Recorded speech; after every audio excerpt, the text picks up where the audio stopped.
ఇప్పుడు నీకు ఇదిగో నీకు అర్థమవుతుందా? దానికి వస్తున్నది లోపల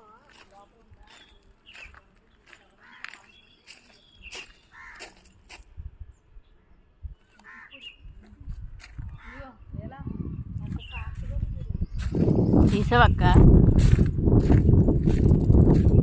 సాఫ్ట్గానే ఉంటుంది. గిన్నెల దగ్గర ఇది అవి విత్తనాలేనమ్మా, బాగుంది, చాలా సాఫ్ట్గా ఉంది.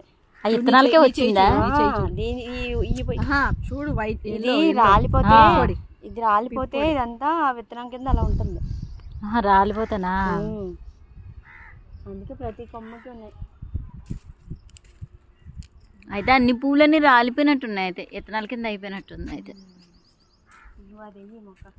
ఇప్పుడు ఇది ఏ చెట్టు అంటారో ఎవరికైనా తెలిస్తే చెప్పండి.